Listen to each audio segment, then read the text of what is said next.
Hello, so today on the menu is lentil soup and a beet salad. I am going to be using as many of the ingredients as possible from my farm box.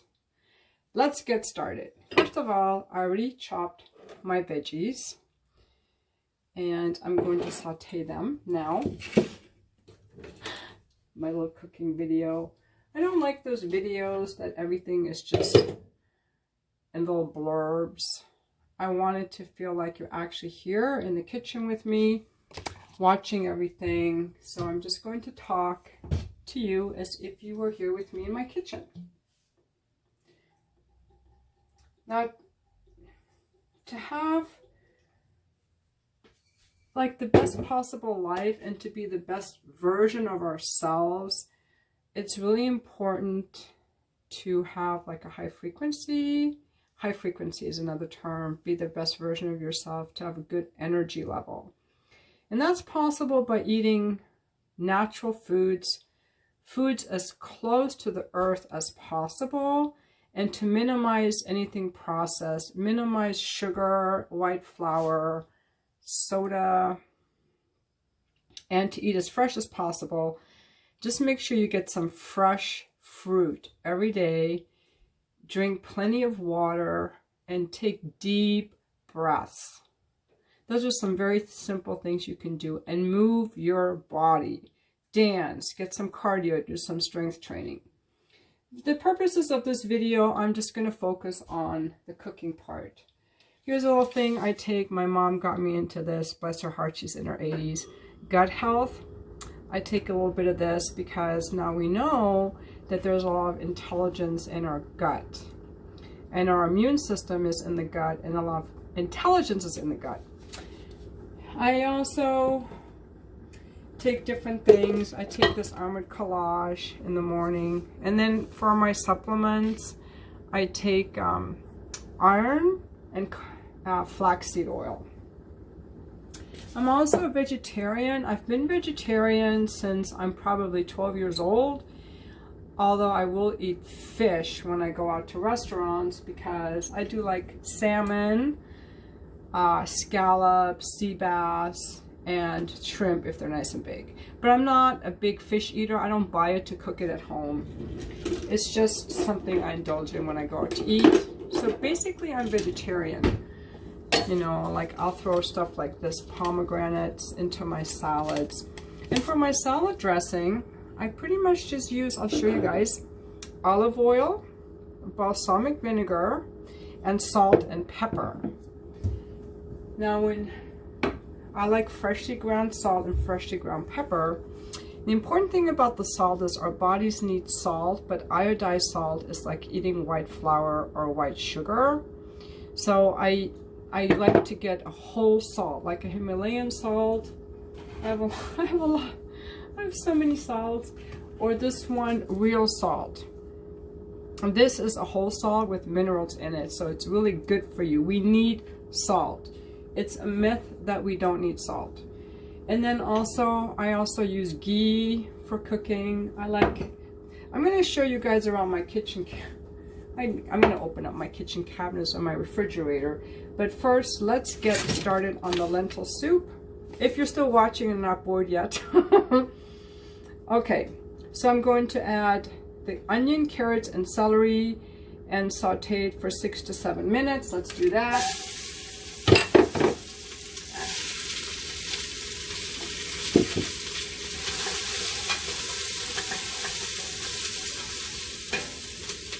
I'm going to use a little bit more oil than it calls for because these always stick in the pan. So while that's sauteing, I'm going to open my pantries for you and give you a little peek of my pantry. So I have a lot of spices and teas. This is a little bit of a junk drawer for my chips and my cereals. When I eat cereal, I'll eat this or the instant oats. Here's a little snack drawer with prunes, peanut butter, and nuts. Pretty much that's it. I don't have a snack drawer. I don't, and then my other drawer. But then here's all my weed collection. I like to smoke weed at night. I keep a lot of dried beans and so on here. And keep stirring this. And then my freezer. This is my freezer. A lot of veggie burgers, which I don't really eat much. When I don't want to cook, I love the Amy's Foods. A little extra coffee. The rest of the things from my farm box. Here's my refrigerator. You can see, this is how I eat. I didn't even know I was going to show you guys this. It's fucking impromptu. I keep it all clean. I love Pellegrino water. Here's some vodka I've had in here for like over a year. And then this is what I take at night. I take my flaxseed oil, my iron, and here's some orange juice I need to drink. So that's pretty much it. And then for bread, I always make sure the main ingredient in my bread is sprouted grain. If the first ingredient is not sprouted grain, you're just eating junk, in my opinion. In my opinion. Also, I buy organic, everything organic, because I do not want to eat anything genetically modified. I drink a lot of water. I don't drink soda. I have coffee in the morning. I usually go to my local coffee grinder shop to get fresh roasted coffee, but right now I'm having this. I mix it with decaf, half and half, 1 cup in the morning. That's it. And then at night I have wine. Oh, I didn't show you my wine collection. I have a huge amount of wine. I keep them under my sink, which I'll show you guys. Just under my sink. And I have, this is some, what is this? I forgot. It's for making White Russians. I got this over the holidays. And then I have a bunch of wines in here, and then I have a box of wine from the Wall Street Journal Wine Club, which I had to keep in the bedroom closet. I have probably a 1.5 cup glass of wine every night with dinner. I like to drink my wine. And I eat alone. I live alone. I've lived alone for over 7 years, so I live alone. I eat alone. So now let's continue on. I'm going to prepare my lentils. Right now I'm making lentil soup. I like lentil soup in the winter. And 1 pound lentils is 2 1/3 cups. So we'll get that ready. It does call for chopped tomatoes. I'm going to use these heirloom tomatoes, but you know, you can also use canned tomatoes. Again, these are organic because tomatoes are usually genetically modified. Tomatoes, soy, and corn are the main genetically modified crops in this country. And I don't want to eat that. I just don't think that we should be messing with the genetic material of plants. Genetically modified foods are not the same as hybrids. Hybrids are like grafting 2 crops together. Genetically modified, you're actually taking a gene from one species and inserting it into the gene of another species. So you're basically playing God with nature, and they have a lot of really bad side effects. Like the genetically modified corn has something in there to withstand Roundup, so they can spray the whole field with Roundup. All the corn is filled with Roundup, but the gene in there keeps the corn from dying and just kills the weeds. I don't want Roundup corn. No thank you. No thank you. They try to sell it as this thing that you needed to feed the earth, but that is not true. I don't believe that. It's just, you know, those pharmaceutical companies trying to make money by owning the seeds instead of having like a seed bank. Okay, I'm going to go, let me turn this off for a second while I progress a little bit in my recipe. All right, let's continue on. So I added the lentils to the soup and the water. And now I'll cut the tomatoes. I'm not going to use the chicken broth or vegetable broth because I don't think I need it. I'm just going to let the vegetables give it a flavor. Now, some of you used to eating meat might pity me for this meatless entree. But frankly, I don't like eating carcasses, animal flesh, or dead animals, which basically to me is what it is. I don't judge people who eat meat. I don't ever think about it, but I'm just offering you a perspective of how I see it. And when I have tried to eat meat, I just, it's gross. Although the other day I did eat a turkey sandwich because I bought one for my little grandson and he didn't finish it, so I ate the other half, and it was quite tasty, I have to say. But you know, my dad did cancer research, pancreatic cancer research for 40 years, and he taught me as a youngster that nitrates found in lunch meats are very carcinogenic, as much as smoking cigarettes. So, you know, again, I probably like the turkey because it was flavored. If you just give me chicken, I just get grossed out. Okay, our tomatoes are ready to be added to our dish.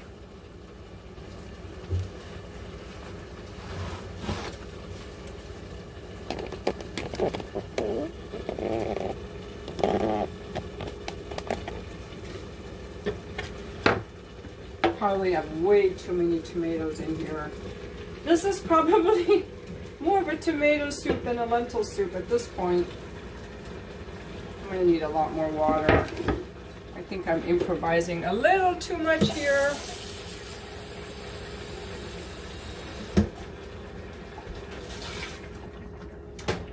And then the final ingredient, I'm going to have to like triple the water here because I went way overboard on something, I don't know what. The final ingredient to add to the soup is some ground coriander and ground cumin. I keep this, I have big jars of this because I used to do a lot of Indian cooking when my kids were little, because it's one of the few cuisines that has a wide variety of vegetarian dishes. So I'm going to go a little generous on both of these.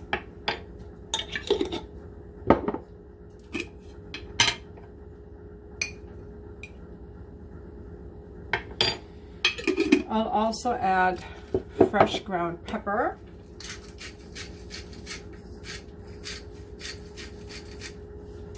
And I'll add more when the camera is off. And salt.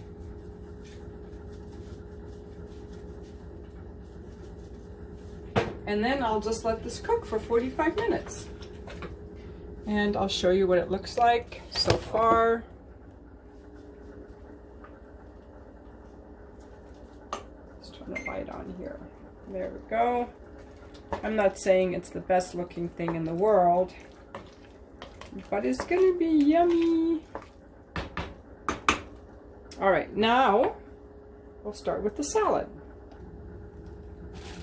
Okay, we're gonna make a simple salad.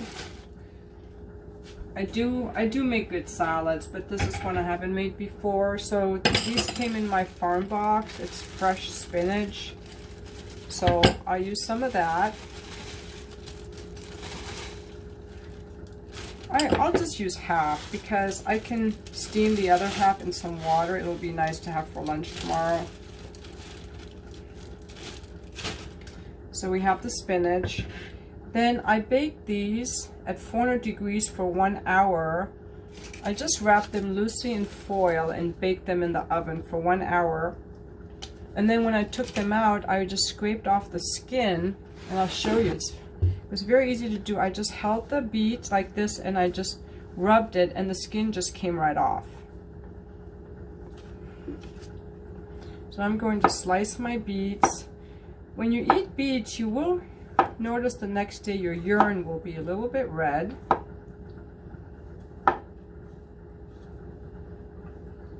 So don't let that scare you. Oh my God, these are to die for. So yummy.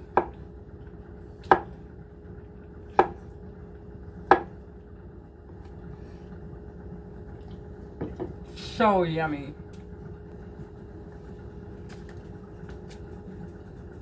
Now I'm going to add some salt.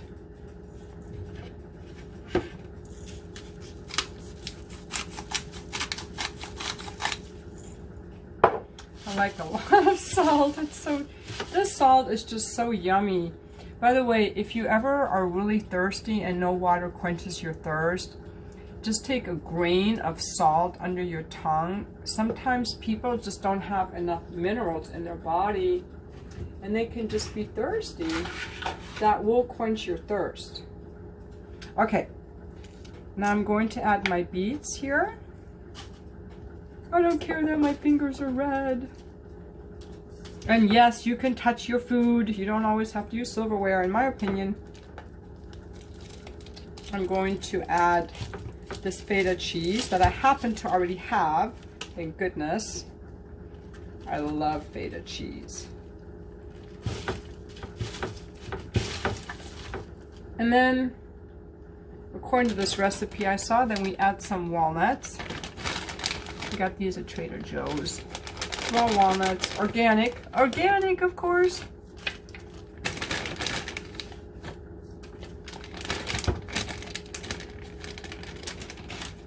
Now I may put some olives with this. I bought these at Barron's Market. I love that place.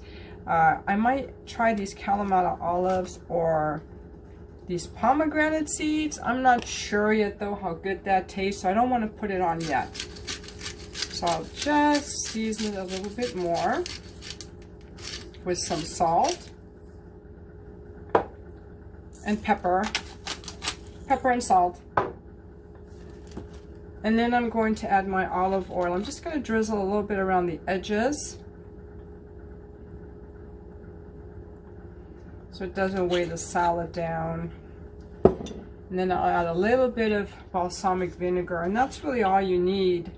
I don't like using strong salad dressings that mask the flavor, the natural flavor of the greens. If you have really good fresh greens, they have enough flavor on their own, I believe. And I'm going to use my hands to toss this all together.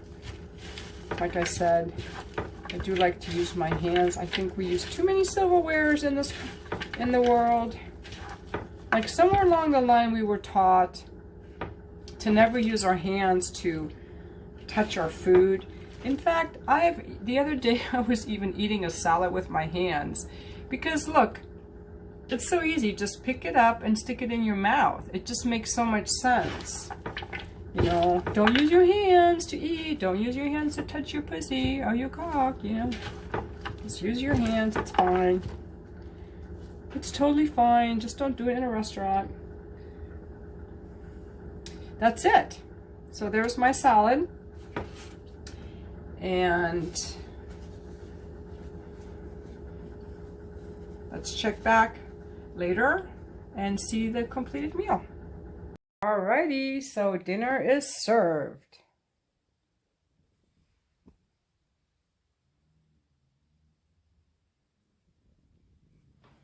Cheers.